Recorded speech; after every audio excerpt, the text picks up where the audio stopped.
também está no nosso site, está aberto aqui, vou compartilhar com vocês. Moraes mandou a PF ouvir Bolsonaro, Daniel Silveira, no outro caso, o caso do Marcos Duval.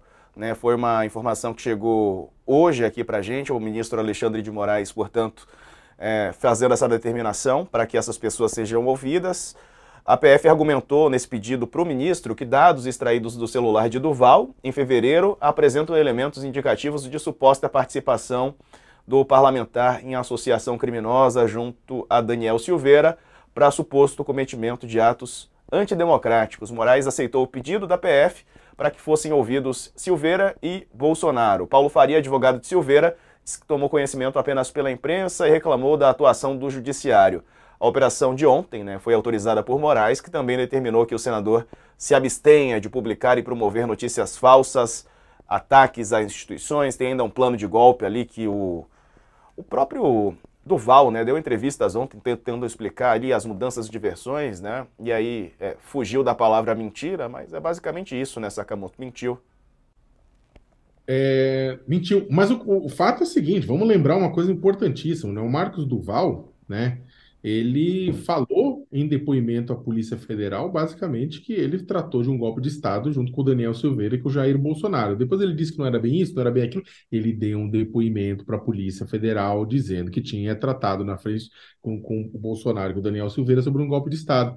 E que o Bolsonaro ouviu tudo, mas não se manifestou, pediu só no final que o Marcos Duval respondesse se ele topava ou não participar do esquema, que era uma espécie de pegadinha do Ivolanda, assim, junto com com o Alexandre de Moraes, de forma a justificar, inclusive, fazer com que ele escorregasse numa casca de banana e a partir daí justificasse um golpe.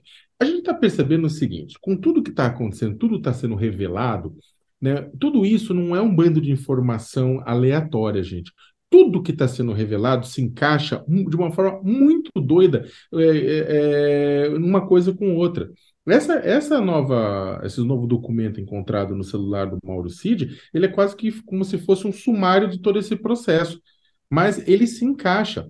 Ele, para justificar, né, o estado de sítio, um golpe de Estado, é baseado no quê? É baseado em várias ações tomadas por Bolsonaro para tentar desqualificar a Justiça Eleitoral, o Supremo Tribunal Federal, ao longo de anos.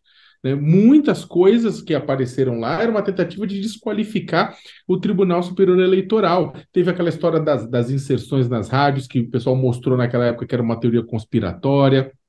Teve a questão de o Exército não pôde ver o código-fonte. Mentira, pôde sim, né? Viu, checou e depois viu que não tinha nada de errado. Ou seja, o Mauro Cid enumera um monte de ações tomadas pelo bolsonarismo para tentar questionar a legitimidade da justiça eleitoral. Lá atrás a gente falava isso.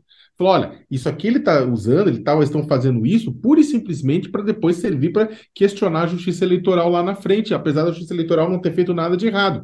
Então, eles foram criando elementos e cada um desses elementos está nessa minuta golpista para justificar o golpe por parte do Mauro Cid. E é aí que está.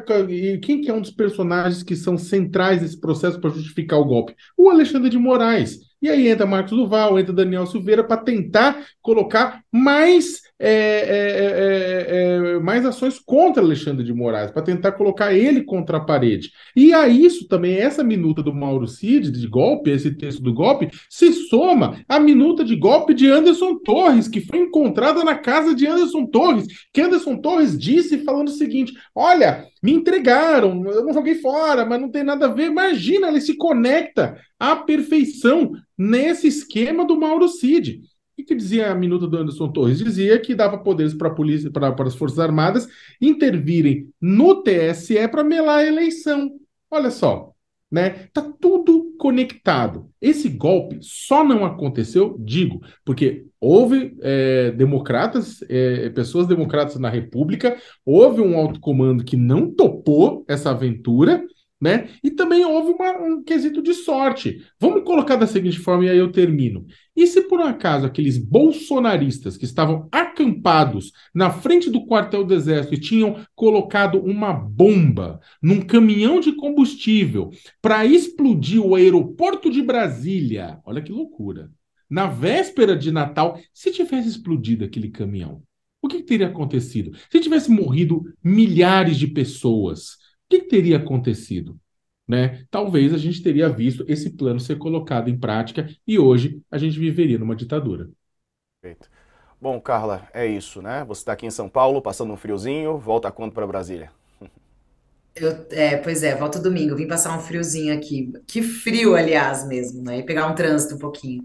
Mas, ó, só para concluir, Sim. assim, Diego, eu acho, e lembrar que o Cid também é o responsável direto, e na época a gente falou sobre isso, daquela live que o Bolsonaro fez para embaixadores para questionar as urnas eletrônicas, que vai, inclusive, sustentar.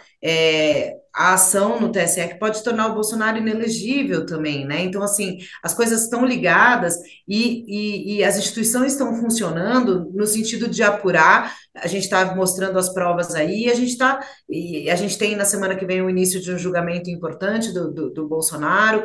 Enfim, o Saka colocou de uma forma muito. Ele falando, eu pensando, imaginando, imagina se tivesse estourado realmente aquela bomba, imagina, e realmente, então, assim, são assuntos muito sérios e que aí, voltando para o primeiro assunto do coronel da ativa, há uma pressão também para que haja algum tipo de punição maior e mais severa para esse militar, porque esse tipo de atitude, por mais que não tenha tido consequências graves, de novo, só reforçando, a gente tem que ficar em cima, porque não pode ficar impune, não, esse tipo de ideias e sugestões de golpes de Estado.